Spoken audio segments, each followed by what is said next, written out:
जैसा कि हमने पिछले एपिसोड में देखा, सेना और उसके साथी यहाँ पे रहने के लिए आ जाते हैं। तो यहाँ पे हिराको इसे कहता है कि अगर तुम्हें कुछ भी चाहिए तुम लामोलिया से मांग सकते हो, वो यहाँ की हाउसिंग मैनेजर है। दरअसल बाहर इन सभी लड़कियों को काफी हॉरिबली ट्रीट किया जाता था, इसी वजह से वहाँ पे ये रह नहीं पाती थी। पर जब से यहाँ पे आई है ये कंफर्टेबली यहाँ पे रह रही है। फिर एक दिन हिराको देखता है कि वो बच्चा जब खेल रहा होता है तो गिरने लग जाता है, पर सेरा उसे अपने मैजिक से बचा लेती है। तो यहाँ पे हिराको कहता है क्या इस विलेज में मैं अकेला ही हूँ जो मैजिक यूज नहीं कर सकता। ये फिर मेड्स के वहाँ चले जाता है ये देखने के लिए वो मैजिक यूज कर सकती है कि नहीं, पर इसे पता चलता है कि लिजार्ड और मेड्स यहाँ पे मैजिक यूज कर सकती है। साथ ही साथ इसके जो पाले हुए पेट्स है वो भी मैजिक का यूज कर सकते हैं। ये देख के इसे काफी बुरा लगता है और सेना इसे संभालती है और कहती है कि आपको बुरा नहीं मानना चाहिए, आप अकेले नहीं हो जो कि इस विलेज में मैजिक नहीं कर सकते हो, ये बच्चे भी है। ये कहता है कि तुमने बिल्कुल सही कहा। हिराको फिर सोचता है कि इम्पॉसिबल चीज करने का कोई फायदा नहीं है, वो उस पर ध्यान देगा जो वो कर सकता है। तभी यहाँ पे ग्रैंड मारिया आ जाती है जो कि इसे बताती है कि ग्रैंपल बेयर और ब्लडी वाइपर के बीच में नॉर्थ साइड में लड़ाई हो रही है, जिस वजह से यहाँ पे आसपास भूकंप आ रहे हैं और आसपास का एरिया तबाह भी हो रहा है। ये कहता है कि मुझे उनके पास ले जाओ और ग्रैंड मारिया हवा में उड़ाते हुए इसे उनके पास ले जाती है, जहाँ पे ये देखता है ये दोनों काफी बड़े होते हैं और साथ ही साथ ताकतवर भी होते हैं। पर इसके बावजूद ये ताकतवर है, हिराको कहता है कि मुझे नीचे ले जाओ, उन दोनों को मैं अकेले हैंडल कर लूंगा। और हम देखते हैं हिराको ऑलमाइटी टूल का यूज करके इन दोनों को मार गिराता है। ये लोग फिर इन दोनों की बॉडी को विलेज की यहाँ पे ले आते हैं, जहाँ पे हिराको कहता है कि इन दोनों की बॉडी कितनी ज्यादा बड़ी है। तब यहाँ पे नीना इससे पूछते है कि आखिरकार वो किस तरह का प्लान कर रहा है, वो यहाँ पे क्या बनाने वाला है इसका। हिराको फिर यहाँ पे वो चीज बनाने लग जाता है जहाँ पे ये हर्ब्स और काफी सारी अलग अलग स्पाइसेस को ऐड करता है, जिससे ये काफी डिलीशियस चीज बनाता है जो खा के सभी को काफी अच्छा लगता है। ये फिर जो ब्लडी वाइपर है उसकी मीट को फ्राई कर देता है, जिसे खा के इन्हें काफी बढ़िया लगता है क्योंकि ये चिकन जैसा टेस्ट कर रहा होता है। हिराको फिर फ्लोरा के लैब के यहाँ पे आ जाता है, जहाँ पे वो फ्लोरा को कहता है कि दरअसल मुझे एंटी बैक्टीरियल फ्लूइड चाहिए जिससे मैं मीट के किसी भी जम्स को मार सकूं। तो यहाँ पे फ्लोरा इससे पूछती है कि आखिरकार वो इसे किस लिए चाहिए। ये इसे बताता है दरअसल वो उसे एक नए रेसिपी के लिए चाहिए जो कि ये ट्राई करना चाहता है। ये कहता है कि मुझे एक ऐसा मेडिसिन चाहिए जिससे मैं हार्मफुल माइक्रो ऑर्गेनिजम्स को मार सकूं। वो करने से ना ही हमारा पेट दर्द होगा उस मीट को खाने से, ना ही हम बीमार पड़ेंगे। तो यहाँ पे फ्लोरा इसे कहती है तुम ये लिक्विड को यूज कर सकते हो, इससे ये जितने भी जर्म्स है उन सबको मार देगा। ये फिर इसे पूछता है कि आखिरकार मिसो सूप की प्रोडक्शन कैसे चल रही है। ये इसे कहती है कि मैं दिन रात एक कर चुकी हूँ उसे बनाने के लिए और इतने दिन तक ट्राई करने के बावजूद मैं वो ठीक से बना नहीं पा रही है, इसी वजह से मेरे लैब में काफी बार ब्लास्ट भी हो चुका है। हिराको इसे कहता है कि तुम्हें हार माननी नहीं चाहिए, हमें एक और बार इसे ट्राई करके देखना चाहिए। इसके बाद हम देखते हैं यहाँ पे हिराको चिकन के फार्म के यहाँ पे आ जाता है, जहाँ पे ये इनके अंडे ले लेता है और साथ ही साथ कुछ ऑयल और दूध भी।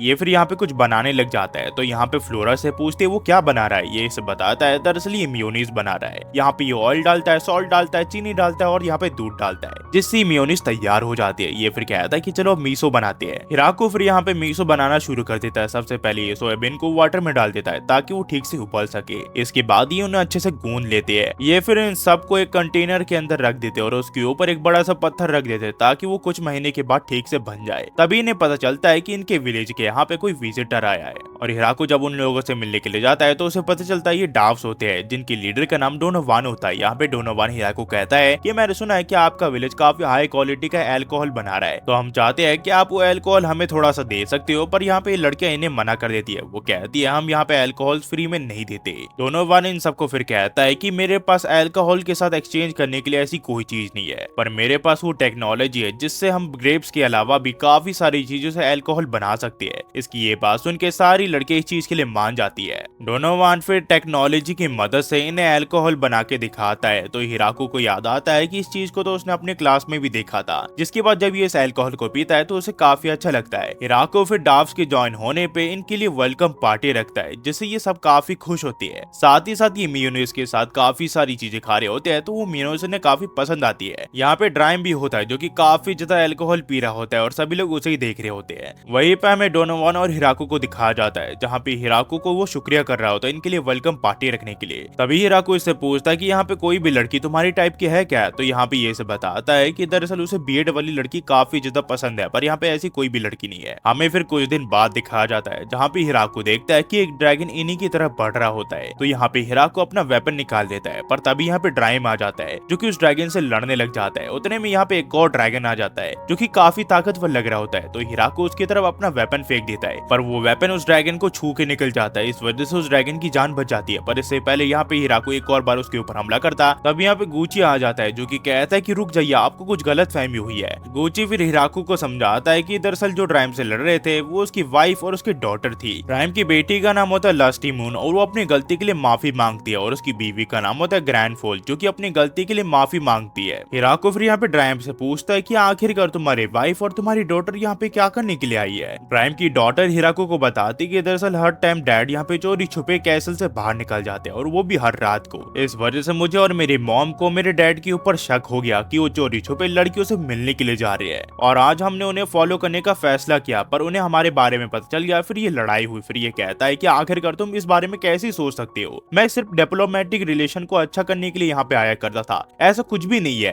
पर ड्राइम की बीवी कहती है कि तुम्हारी शक्ल को देख के लग रहा है कि जो मेरा शक था वो बिल्कुल सही था। पर ड्राइम इसे कहता है कि आखिरकार तुम इस चीज के बारे में कैसे सोच सकती हो, तुम्हें क्या लगता है तुम्हारे होते हुए मेरी इतनी हिम्मत होगी कि मैं किसी के और के साथ अपना अफेयर चालू करूं? तो इसकी बीवी कहती कि हाँ ये बात तो तुमने बिल्कुल सही कही। हिराको फिर इन्हें कहता है कि मुझे नहीं पता कि तुम्हारे साथ क्या हुआ, पर मुझे माफ कर दो कि मैंने तुम्हारे ऊपर पहले हमला किया। और ड्राइम कहता है कि इसमें आपकी कोई गलती नहीं है, ये सब हमारी गलती है, आपको चिंता करने की कोई जरूरत नहीं है। ड्राइम की वाइफ फिर उसे कहती है कि आप अगर हर दिन यहाँ पे ड्रिंक करने के लिए नहीं आते तो ऐसा बिल्कुल नहीं होता। वो कहता आगे से मैं इसका ध्यान रखूंगा। फिर हम देखते हिराको इन्हें कहता है कि तुम सब ये जगह घूम सकते हो, और ये यहाँ से चली जाता है। इसके जाने के बाद ड्राइम अपनी वाइफ को समझाता है कि देख अब तो तुम्हें यकीन हो गया कि मैं डिप्लोमेटिक रिलेशन को अच्छा करने के लिए आया हूँ। तो यहाँ पे उसकी बेटी कहती है कि मुझे कभी नहीं लगा था कि कोई हमसे भी ज्यादा ताकतवर होगा। उसके हमले को मेरी मॉम भी झेल नहीं पाई, उन्हें उस हमले को अवॉइड करना पड़ा। तो उसकी मॉम कहती है वो तो अच्छा हुआ मेरी पुरानी दोस्त ने मेरी जान बचा ली, वरना उस वेपन की जितनी स्पीड थी मैं तुम लोगों के सामने बिल्कुल नहीं खड़ी रह पाती, क्योंकि वो वेपन मुझे चीर के निकल जाता। ये फिर अपनी बेटी को कहती कि मेरे लिए तुम्हारे पास एक इम्पोर्टेंट जॉब है। ये कहते कि आखिरकार आप मुझसे क्या करवाना चाहती हो। इसकी मदर से कहती कि मैं चाहती हूँ कि तुम यहाँ पे रखो और ये कंफर्म करो कि ये लोग हमारे खिलाफ कभी भी नहीं चाहे, वरना हमारा खेल खत्म हो जाएगा। लास्टी कहती कि ठीक है मैं अपनी पूरी कोशिश करूंगी। जिसके बाद हम देखते हैं ये हिराको और लू से मिलने के लिए जाती है और कहती है कि मैं आप लोगों के साथ यहाँ पे रहना चाहती हूँ। हिराको इस चीज के लिए मान जाता है। लास्टी फिर कहती है कि आखिरकार मैं क्या कर सकती हूँ, आप मुझे कुछ काम दीजिए। हिराको फिर इसे काम करने वाले कपड़े दे देता है। लास्टी फिर कहती है कि मैं अपनी पूरी कोशिश करूंगी अपना बेस्ट देने की। पर यहाँ पे ये जब टमाटर को काट रही होती है वो गलती से इसकी ओवरवेलमिंग पावर की वजह से फट जाता है। यहाँ पे ये कुछ नहीं कर पा रही होती है, इसी वजह से ये फिर बच्चों के साथ खेलने लग जाती है। हिराको फिर टिया से बात करते हुए कहता है कि ड्राइम ने मुझे कहा था कि उसे काम पे लगाऊं, पर आखिरकार मैं उसे क्या काम दूं। उसके आने की वजह से यहाँ पे लोग भी काफी ज्यादा डरे हुए हैं क्योंकि एक ड्रैगन है। यहाँ पे टिया इसे बताती है कि ड्रैगन काफी ज्यादा नॉलेजेबल होते हैं और साथ ही साथ उनके अंदर विजडम भी होती है। इसकी ये बात सुन के हिराको लास्टी को यहाँ पे डिप्लोमेटिक रिलेशन को अच्छा बनाने का काम दे देता है। फिर यहाँ पे एक दिन बेजल आ जाता है जो कि कुछ लेने के लिए यहाँ पे आया होता है। तो यहाँ पे इससे ये पूछती है कि आखिरकार आप यहाँ पे किस लिए आए हो। ये इसे कहता है कि मुझे वो ब्राइट फ्रूट चाहिए जो मैं पिछली बार लेके गया था। तो यहाँ पे ये इसे बताती है कि दरअसल वो फ्रूट अभी काफी कम चल रहे हैं, उसकी जगह हमारे पास स्ट्रॉबेरीज की काफी सारे स्टॉक है, आप वो ले जा सकते हैं। बेजल यहाँ पे डरते हुए कहता है कि ऐसी बातें तो फिर ठीक है, उसके मुझे 10 बॉक्स दे दीजिए। हिराको फिर इसे 10 बॉक्स दे देता है और ये इनका शुक्रिया करके यहाँ से चले जाता है। हमें फिर डीमन किंग कैसल के यहाँ दिखाया जाता है जहाँ पे ये इसे बताता है कि अब वहाँ पे ड्रैगन भी आ चुके हैं। इसकी ये बात सुन के ग्लैड्स और यहाँ पे रेंडन काफी ज्यादा डर जाते हैं। तो ग्लैड्स कहता है कि हमें वहाँ पे स्पाई भेजना चाहिए। तो ये कहता है कि मेरे पास अब कोई सी भी चॉइस नहीं है, मेरे पास एक प्लान है। ये फिर अपनी बेटी से मिलने के लिए जाता है जहाँ पे ये कहती है कि आपने मुझे बुलाया फादर। ये फिर अपनी बेटी जिसका नाम फारू रैम होता है वो उसको सब कुछ बता देता है। फारू रैम इन सारी चीजों को सुन के इस चीज के लिए मान जाती है और हम देखते हैं ये अपनी मैजिक का यूज करके यहाँ पे ग्रेट ट्री विलेज के यहाँ पे आ जाती है। इसका स्वागत यहाँ पे लस्टी मून करती है। वो इसे बताती है कि वो यहाँ की डिप्लोमेटिक हेड है। जिसके बाद ये इसे कहती है कि तुम यहाँ पे जितनी दिन चाहो उतने दिन यहाँ पे रह सकते हो। ये इसका शुक्रिया करती है। जिसके बाद हम देखते हैं यहाँ पे लस्टी मून फारू रैम को यहाँ पे दिखाने लग जाती है कि आखिरकार ये यहाँ पे क्या क्या उगाते हैं। पर तभी यहाँ पे ग्रैंड मारी आ जाती है जो कि इसे कहती है कि होलिंग विलेज से यहाँ पे कोई मैसेंजर है। तो ये कहती है कि फारू रैम मुझे थोड़ी देर के लिए जाना पड़ेगा, जब तक तुम इस विलेज को घूम सकती हो। इसके जाते ही फारू रैम सोचने लग जाती है कि ये सबसे बढ़िया अपॉर्चुनिटी है इनकी मिलिट्री स्ट्रेंथ को एनालाइज करने की। यहाँ पे ये देखते हैं यहाँ पे और होते हैं, 20 मैन होते हैं और काफी सारे और भी लोग होते हैं। इन्हें देख के ये काफी हैरान होती है क्योंकि हद से ज्यादा ताकतवर लोग होते हैं। इन सब के बारे में ये एक पेपर में लिख लेती है, पर यहाँ पे इनके हेड के बारे में सब तक पता नहीं चला होता, यानी कि हिराको। ये यहाँ पे फिर सोचने लग जाती है कि आखिरकार ये किस तरह के ताकतवर ओपोनेंट से अब लड़ाई करने वाले हैं। पर तभी ये हिराको को देखती है और ये सोचती है ये तो ऑर्डिनरी इंसान है, आखिरकार ये यहाँ पे क्या कर रहा है। हिराको इससे बात करने की कोशिश करता है पर ये सोचती है कि आखिरकार इसकी हिम्मत कैसे हुई मुझसे बात करने की, और वो इसे इग्नोर कर देती है। पर जैसे ये विलेज में आके लास्टी को ये सारी बात बताती है तो ये बताती है कि दरअसल वो यहाँ के मेयर है, जो सुन के ये काफी सदमे में चली जाती है। फारू रैम फिर से पूछती है वो तो एक आम आदमी है, आखिरकार वो इतना ज्यादा ताकतवर कैसे हो सकता है। ये बताती है कि उसने मेरे मॉम तक को हरा रखा है। जिसके बाद हम देखते हैं इसे यहाँ पे रहते हुए काफी दिन बीत जाते हैं और ये धीरे धीरे काफी सारी चीजें सीख गई होती है, पर जब भी ये हिराकू को देखती है वो उसे ठीक से बात नहीं कर पाती और यहाँ से कहानी है वो टू भी कंटिन्यू हो जाती है। अगर आप यहाँ तक देख रहे हो तो प्लीज लाइक सब्सक्राइब और कमेंट करना मत भूलना। हम ऐसी वीडियो बनाते रहते हो। फिर आपको ये वीडियो पसंद है तो लाइक कर देना, कमेंट कर देना और सब्सक्राइब करना मत भूलना। अगर आप हमारे चैनल पर नए हैं तो, अगर पुराने हैं तो प्लीज गाइज